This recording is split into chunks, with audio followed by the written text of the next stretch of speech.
Olá, meus amigos do Brasil, estamos chegando, hein? Tá tudo bem por aí? Que ótimo, hein? Que ótimo por aqui. Sempre ótimo. Visão geral aqui pela Rede Família conectada a você. Vou entrevistar hoje o Carlos Roberto de Oliveira.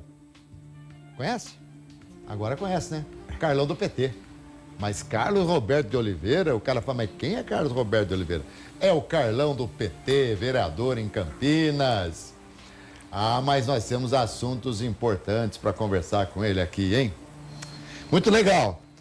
Carlão, obrigado aqui pela sua presença. Vamos conversar, tudo bem? Tudo certinho? Tudo bom, Beto? Que bom recebê-lo aqui. É verdade, Carlos Roberto de Oliveira, a família conhece, mas não é todo mundo não, né?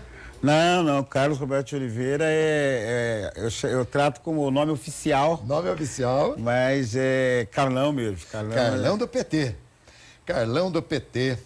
Carlão do PT, não atrapalha um pouco aí tudo que aconteceu com o PT, impeachment, aquela coisa toda, condenação do Lula, esse negócio, o PT caiu muito e tal. Você continua sendo Carlão do PT e isso não pode te travar eventualmente aí numa sequência? Olha, eu acho que houve um momento da conjuntura que sim, mas desde que eu milito no movimento político, nunca fui filiado em outro partido.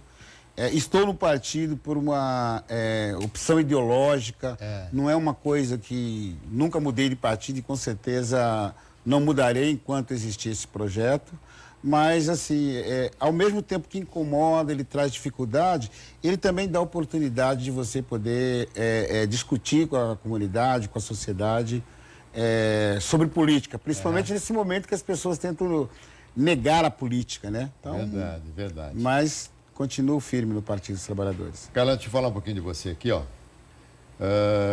O Carlão iniciou a militância por meio de comunidades eclesiásticas, na base da região da Vila Cura, é isso? Vila Cura d'Arce. Foi dirigente, assessor sindical da CUT, assessor parlamentar, articulador de lutas sociais. Também foi um dos fundadores da Central de Movimentos Populares de Campinas. Hoje compõe, inclusive, a sua direção nacional. É presidente e licenciado da Cooperativa Habitacional de Araras. Secretário de Movimentos Populares e membro da Executiva Municipal do PT Campinas. Carlão também integrou o Conselho Nacional de Promoção da Igualdade Racial no governo federal. Você nasceu onde, Carlão? Eu nasci em Campinas, aqui no Emílio Ribas, no Cambuí, em 58, depois... Hoje moro na Vila União. Muito bem. A última vez que eu perguntei para uma pessoa se nasceu aonde foi para um jogador, meu querido Leno, que veio aqui no meu programa de esporte. Eu falei, você nasceu onde? Ele falou, nasci na maternidade. Foi eu também. Então nós somos conterrâneos. Muito bem. Você participou aí, a Câmara aprovou ontem 50% de aumento no IPTU, é isso mesmo? Nós tivemos no dia de hoje, na verdade, agora pela manhã, uma sessão extraordinária. Verdade. Onde houve uma mudança na planta genérica do município. A consequência disso é que vai haver houve um aumento de IPTU em algumas regiões da cidade e nós votamos contrário. Você foi contra? Eu fui contra o projeto. Por dois aspectos. Primeiro que eu acho que precisa fazer justiça. O projeto ele tem esse aspecto de você buscar uma justiça social no projeto.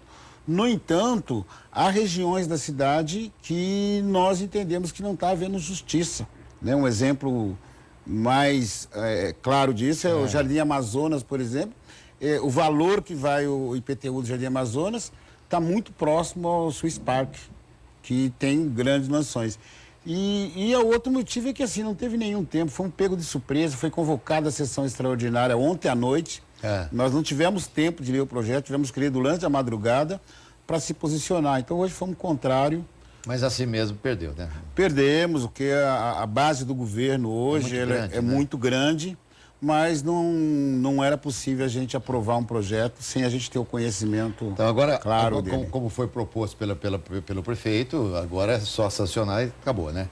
E aí já vem o aumento. Exatamente. Nós vamos ainda, hoje à tarde e no dia de amanhã, tentar fazer uma consulta jurídica, porque nós pedimos vistas, pedimos que fosse adiada a votação para que nós tivéssemos mais tempo, e isso foi negado. E de acordo com o regimento interno, nós entendemos que teríamos o direito de reavaliar esse projeto Então, por mais tempo. Quem paga, por exemplo, R$ 100 de IPTU por mês vai passar para 150.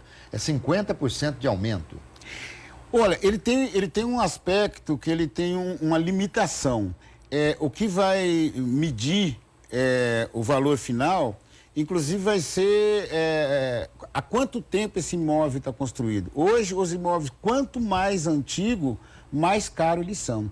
E ele vai ter um limite que aqueles que forem sofrer aumento vai se limitar a 30% de reajuste. Mas de correção. gozado, né? O cara é um tanto incoerente. Bom, nós não vamos fazer disso aqui uma tribuna para discutir, Claro. mas apenas e tão somente para colocação.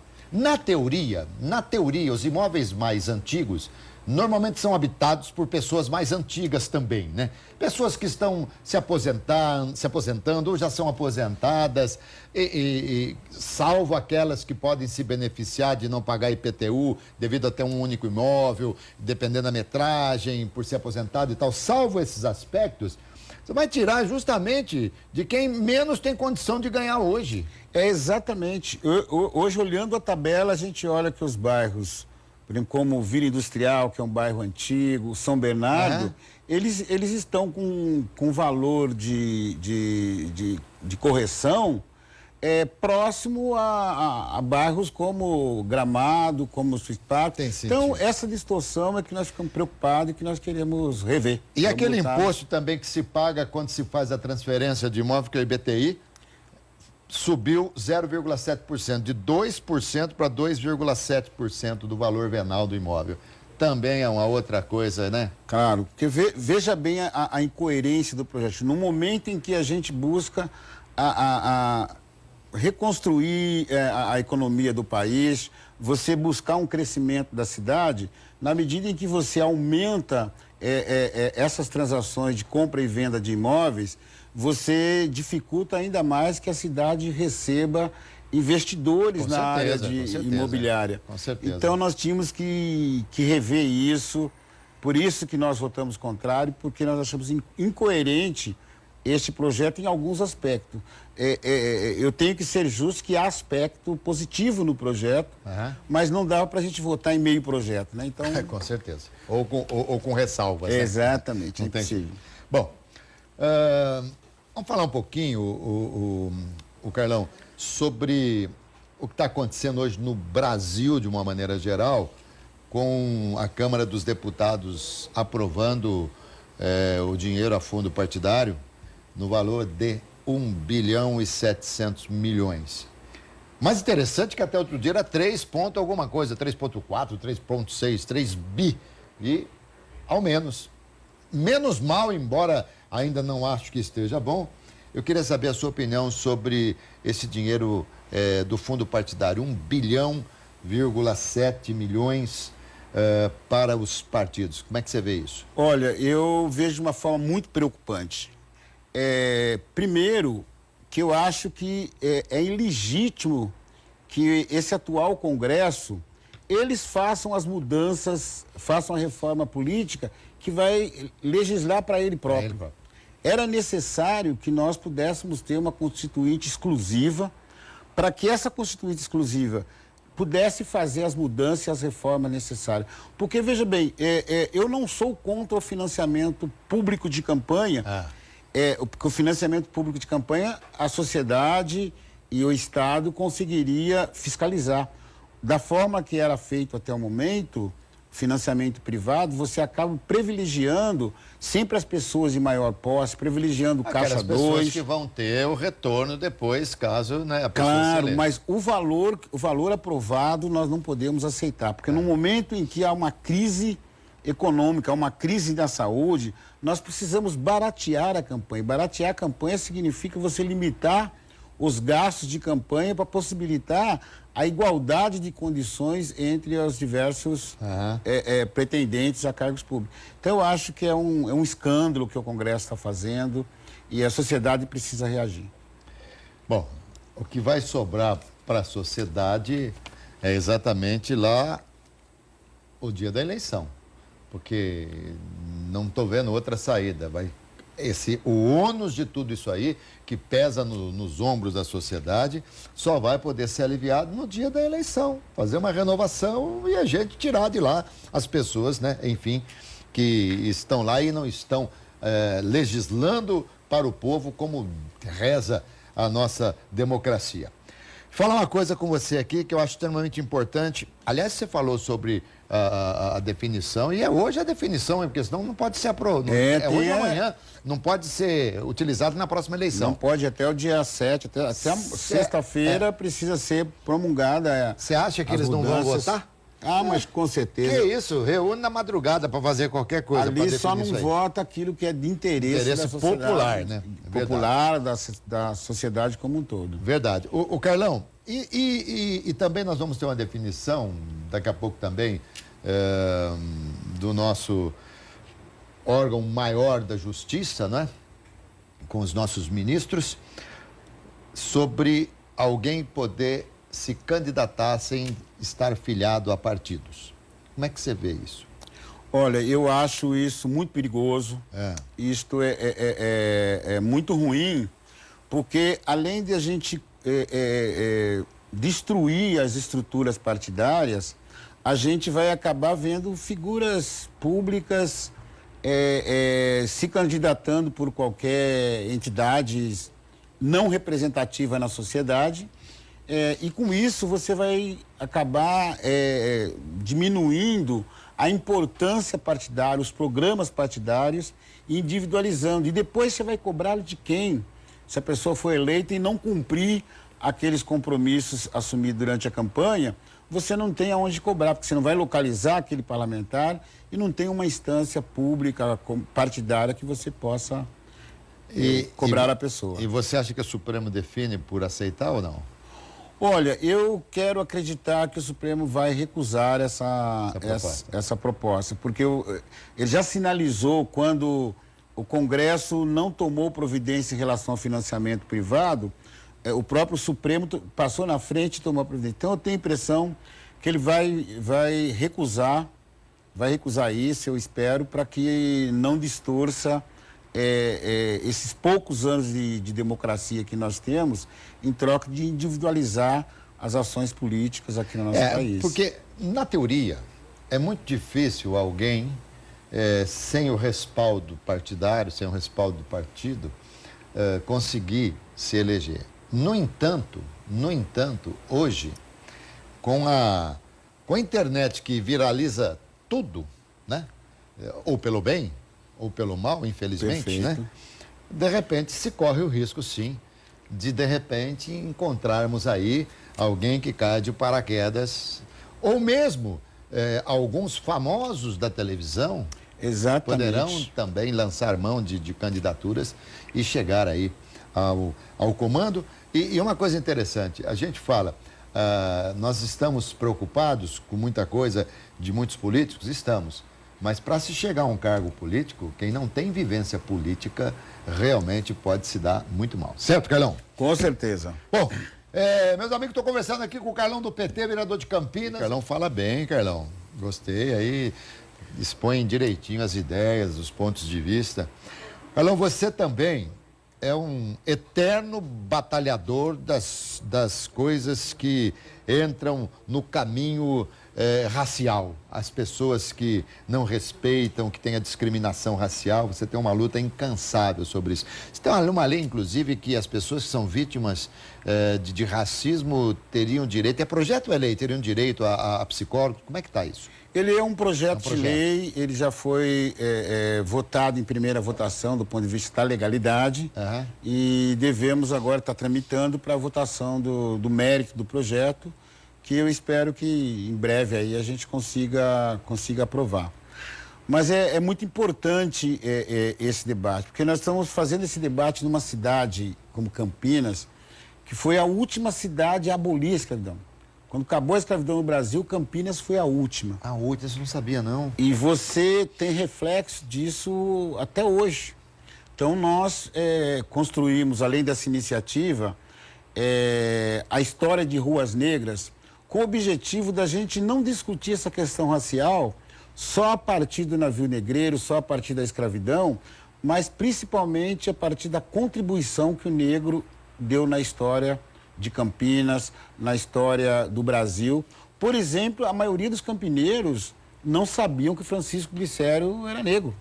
E foi uma pessoa importante na história de Campinas, e nós fizemos questão de fazer esse projeto. Hoje você tem lá no Largo do Rosário a foto de Francisco Glicério, como aqui Luiz Gama, uma rua aqui perto. Sim, Luiz Gama. Que foi o primeiro advogado negro do Brasil. Inclusive, a família conseguiu receber o diploma dele agora em 2013. Então, você contar essa história, você aumenta a autoestima da juventude negra, você mostra um outro lado da história, da importância do negro para a cidade de Campinas, né? Então, foi essa a nossa... Zé do Carmo foi o primeiro a jogar na Ponte Preta, não foi? O negro o primeiro a jogar na Ponte Preta? Exatamente, a primeira democracia racial, inclusive a Ponte Preta ganhou esse processo na justiça do Vasco. Vasco, que era com o Fausto. Exatamente, e nós homenageamos essa primeira democracia, lançando junto com o Correio Popular, com o Correio do Telégrafo, um selo comemorativo da primeira democracia pontepretana, que inclusive os pontepretanos, aí, os campineiros estão utilizando esse selo nas suas correspondências. Tem sido um trabalho muito importante. Carlão, deixa eu fazer uma pergunta para você. Você acha que eu nunca fiz essa pergunta na televisão? E fazer para você, porque você é negro. O negro sofre muito com isso? Olha, sofre muito. É muito grave quando você sofre um crime de racismo, ou vai desde a piadinha de mau gosto, até os crimes institucionais, né? Como a perseguição da polícia com a juventude negra, com a pessoa parda, como nós vimos recentemente aqui em Campinas, mas é um sentimento e uma dor muito difícil, porque depois de tantos anos a gente ainda é obrigado a ficar lutando contra a intolerância, contra o crime racial, tendo que entrar na justiça. A gente entra nas redes sociais, a gente vê esses crimes com muita frequência e isso traz um sofrimento extremamente muito grande. Você já passou por muitos constrangimentos? Eu já passei por vários constrangimentos e acho que conseguir não ser atingido da forma de que muita gente com aspecto psicológico, porque a gente milita desde cedo nessa área, então a gente consegue reagir no momento desse. Eu conheço muito bem a legislação. Quando alguém comete crime, a gente sabe a postura que a gente tem que ter. Por exemplo, eu não dou risada mais de piadinhas, porque é uma forma de você se impor e dizer para as pessoas que você não está gostando, daquela situação. Mas quando é uma relação sadia e de amizades, a gente consegue perceber. Mas essa perseguição e esse crime racial, ele acontece com muita frequência e é muito duro para nós. E você é um defensor ferrenho dessa causa. Com certeza. E nesse caminho aí, a gente viu que o Aranha, querido Aranha, né? O Aranha dá risada para nada. Quantas e quantas vezes trouxe Aranha no programa de televisão, programa de rádio, né? E eu olhava muito. Aí quando terminava o programa, se fazia uma brincadeirinha com o Aranha, ele dava um sorriso e eu falava, tá vendo? Os brutos também amam e tal, né? Verdade. E o Aranha, ele sofreu muito com aquele episódio lá no Sul, né? Quando ele jogava pelo Santos e foi com o Grêmio, né? E você acha que ele tem requisitos ainda de tudo aquilo que aconteceu? Eu acredito. Eu acho que ele tem conseguido conviver com isso, porque ele teve uma postura correta, uma postura de enfrentar aquela situação, de procurar os meios legais, e isso ajuda ele não ficar com os reflexos. Mas eu tive com ele várias oportunidades, em homenagem que nós fizemos a ele na entrega do prêmio Força da Raça, em alguns debates que nós fazemos com a comunidade, e a postura dele tem feito com que ele consiga se recuperar. Mas ele tem dito que ainda sofre algumas consequências. Sofre muito consequência com o que Carlão, ocorreu. Para mim, eu sempre aprendi que a raça é negra, a cor é preta. Agora, já se coloca na identidade como cor preto? Eu vi isso. Ó, é um absurdo. Eu acho, na minha visão. Não, totalmente. Eu acho que o correto é negro. É negro. É negro, o correto é isso. E já existe legislações, por exemplo, como a Lei 11.639, que é uma lei que deveria fazer com que... Porque, assim, nenhuma criança nasce racista. Sem dúvida. Ela se torna racista por falta de informação. Devido ao meio, né? E devido ao meio. As crianças, elas Nascem não... perfeitas. Nascem perfeitas. São moldadas. E nós sentimos a ausência na educação, na LDB, onde deveríamos fazer com que essa lei fosse aplicada, que você ia educar as crianças a partir da escola, não só do ponto de vista do racismo, mas do machismo, da homofobia. Sim. E a gente vê políticas conservadoras não cumprindo essa legislação e ainda tirando de dentro das escolas debates que poderiam corrigir o grau de violência que nós vivemos hoje. Muito bem. O Brasil é um dos países que mais tem negros, né? Do mundo. Fora da África, o Brasil é o país onde nós temos mais negros. Mais negros. Então, nós precisaríamos... Os negros são a maioria, no entanto, as suas representações no Congresso, são nas instituições, minorias. nas empresas privadas, nas empresas públicas, nos cargos de maior relevância, você vê muito pouco negro. E a lei do puxadinho? Como é que tá esse negócio aí? Nossa, isso está vergonhoso aqui na cidade. Beto, nós fizemos todo o esforço lá na Câmara de apresentar uma lei que possibilite a regularização dos imóveis aqui na cidade de Campinas. E essa lei, ela tinha uma validade de 2 anos. A Justiça, fez, através de uma DIN, derrubou essa lei. E já fazem 2 anos e meio que nós estamos aguardando, porque é uma atribuição do Poder Executivo. É o prefeito que tem que apresentar uma nova legislação e não chega essa legislação na Câmara Municipal e a consequência disso é que a fiscalização vai lá e multa as pessoas e as pessoas não podem regularizar porque não tem uma lei vigente que possibilite isso. Então nós estamos cobrando a Secretaria que é responsável de urbanismo, que é responsável para aplicar essa lei, e cobrando do prefeito também que apresente essa lei com a maior pressa possível para que a gente possa facilitar a vida das pessoas. Então, e é tão complicado hoje, porque muitas vezes as pessoas querem regularizar, querem acertar, não tem como. Você tem feito essas cobranças? Como é que nós temos feito essa cobrança pública, fizemos requerimento, e ainda tem um agravante, que inclusive do ponto de vista do negócio imobiliário na cidade, isso atrapalha, porque as pessoas, às vezes elas querem comprar um imóvel, querem vender um imóvel, querem buscar financiamento junto à Caixa Econômica. Se ela não tiver um habite, se ela não tiver seu imóvel regularizado, ela não consegue vender e não consegue comprar. Então, assim, nós temos através da Comissão de Política Urbana, aí não é um problema só de quem é oposição e situação lá na Câmara, mas o conjunto dos vereadores tem cobrado o prefeito disso e nós estamos bastante preocupados com a ausência dessa... Muito bem. Carlão, nós estamos no Outubro Rosa, né? E aí aquela campanha de prevenção do câncer de mama. Já vou receber aqui o doutor Luiz do CAISME também, aqui de Campinas.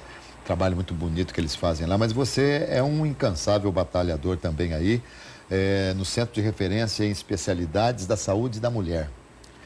E como é que está caminhando isso? Olha, nós inclusive fizemos um debate sobre direitos humanos e saúde com o objetivo de cobrar fortemente da Prefeitura, porque nós estamos com esse recurso liberado do governo federal desde 2009.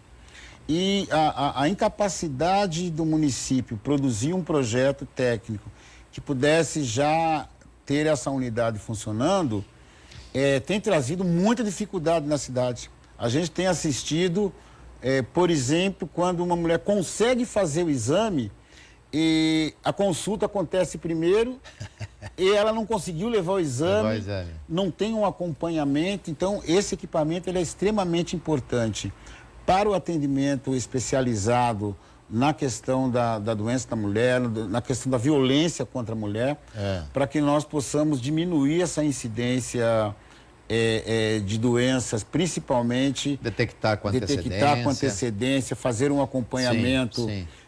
clínico e psicológico. Então, a nossa luta junto com o Conselho Municipal das Mulheres, com os movimentos sociais de mulheres da periferia, nós estamos cobrando duramente o prefeito, já demandamos no Ministério Público para que que o Ministério Público pudesse também nos auxiliar na pressa de que esse equipamento venha para Campo. Tem o dinheiro, tem o espaço, agora... E, além do que, é obrigado você a investir em saúde, né? Existe um percentual determinado para investimento. Me diga aqui, há tempos atrás, o vereador, ele poderia... Eu sou vereador, mas eu tenho minha atividade, trabalho muito na minha atividade, aí vou naquela horinha lá, participo lá na Câmara e tal. Hoje, ser vereador é um trabalho muito maior, né? Parece que consome quase que todo o tempo do político. Olha, consome. E eu penso que poderia ainda ser melhor se nós pudéssemos fazer da Câmara Municipal um canal de participação popular de verdade, um controle social sobre o trabalho do Legislativo, para que a sociedade pudesse entender e compreender qual é o papel do vereador, né? A legislação, a Constituição, a lei orgânica do município... O que pode ou o que não pode, né? Ela determina que o principal papel do vereador, que é de fiscalizar e legislar, muitas vezes somos confundidos com o executivo, né? Mas ele, de fato, consome bastante tempo, porque a gente dedica, além das atividades legislativas, também de organização da sociedade. O Carlão, você está com quantos assessores? Hoje nós vamos completar o quadro com 7 assessores. Hoje? Hoje. Porque com todas essas mudanças que teve, Roberto, porque desde que eu assumi nós tínhamos tinha gente que tinha 15 assessores. Nós insistimos com o presidente que pudéssemos fazer essa mudança, diminuiu para 10 e o Ministério Público... reduziu para 4. Reduziu para 4, né? Eu penso que este é um momento importante que nós não podemos fazer com que essa discussão ela seja uma negação da política. Eu falo, o vereador não serve para nada mesmo, para que ter essa quantidade de assessores? E o Ministério Público, ele tinha que abrir um debate na Câmara para ver assim, qual é a necessidade, a capacidade e como mexer. Porque, veja bem, sem critério nenhum, em Sorocaba, foi diminuído de 8 para 5. Como é que Campinas diminui de 10 para 4? Né? Mas nós retomamos a discussão com o Ministério Público, a mesa diretora da Câmara, com o objetivo de tentar entender qual era a exigência do Ministério Público. Que era, de fato, tinha que fazer uma correção do número de assessores que existia na Câmara como um todo. Agora, né? Você como vereador, você está lá já no seu segundo mandato. Qual que é o número ideal de assessores, na sua visão? Olha, o número ideal é difícil você mencionar, porque as atividades que a gente assume no início do mandato, o número de comissões, você tem assessor não para cada comissão, mas você tem um mecanismo de remunerar esses assessores que dificulta. Às vezes você acaba tendo que ter um número maior, porque, por exemplo, se você quiser contratar um advogado, você tem que contratar o advogado como assessor. Você não pode contratar o serviço do advogado. E a verba de gabinete que é disponibilizada para cada vereador é um dinheiro que já vai direto para remunerar cada um dos assessores. Eu acho que esse número de 7, ele consegue dar conta daquilo que é necessário. O assessor recebe direto da Câmara? O assessor recebe direto da Câmara. Não tem nada a ver com o vereador? Não tem nada a ver com o vereador. Houve denúncias aí, houve várias denúncias já no sentido de que o vereador, inclusive, se utilizava de parte do salário dos comissionados, dos assessores, sem citar nome nenhum. Isso aí se verificou? Você teve conhecimento? Não, se verificou. Inclusive, há tramitando no Ministério Público ações contra alguns parlamentares, até alguns que não foram reeleitos. E isso cai naquilo que eu falei. Como não há um controle social sobre o legislativo, o mau uso dos recursos que são disponibilizados para cada gabinete, o mau uso do assessor que você contrata, acaba expondo Agora, toda a Câmara Municipal. Claro, claro, né? Os bons pagam pelos ruins, né? Infelizmente, você pegar um saco de batata, uma batata podre ali, se não extirpar, aquilo ali vai apodrecer o saco inteirinho, né? Exatamente. Agora, me fala uma coisa. Só para a gente entender, para a população entender também. Há níveis de assessores, assessor 1, 2 e tal, ou o salário é igual para todos? Como é que é isso? Não, há nível diferente, porque, por exemplo, você tem um assessor de comunicação que trabalha com comunicação, que a exigência agora é que tem a nível universitário, então, pelo menos 2 dos assessores têm níveis de comunicação, obrigatoriamente ele tem que ser jornalista, não? Não necessariamente. Não, mas tem que ter feito comunicações. Tem que ter feito comunicações, ele tem que ter nível universitário. Tá. Você tem assessores de base, que é aqueles assessores que vão para os bairros, para as regiões, levantar as demandas que a população... Entendi, muito bem. Tem. E o assessor de gabinete, que é aquele que recepciona e acompanha o processo legislativo. Quem que é o seu assessor de gabinete? O assessor-chefe de gabinete é a Lourdes Simões, meu chefe de gabinete, e eu tenho a Marisa, que é a secretária e que é a que faz o atendimento, constrói as agendas, faz o primeiro E agora atendimento. você já tem os nomes dos 3 que vai contratar? Já tenho nome, já encaminhei para a Câmara Municipal. E que um a nível universitário, que vai fazer o trabalho, inclusive um trabalho extremamente importante, que é como você ter um técnico que faça fiscalização, por exemplo, na Sanasa, na CETEC, na SEASA, que tenha essa capacidade de buscar as informações, de poder fazer uma leitura adequada no orçamento, para municiar o vereador para que ele possa fazer a sua intervenção. E esses novos comissionados necessariamente não precisarão ser funcionários de carreira, né? Não precisa ser funcionário de carreira. Os funcionários de carreira, a Câmara precisa repor ainda em torno de 42 vagas que ainda estão em aberta, que há uma exigência, e os outros concursados já foram convocados, que é as pessoas que fazem o trabalho administrativo e jurídico da Câmara, mas nós não temos no nosso gabinete nenhum funcionário de carreira. Agora, Carlão, fala para mim aqui, nós temos aí mais uns 3 minutos e meio de programa, fala para mim aqui sobre o que vocês estão fazendo, vocês vereadores, vocês estão estudando a situação daquelas pessoas que moram ali nas marginais da rodovia que dá acesso ao aeroporto de Campinas, porque se fala na construção das marginais, não é?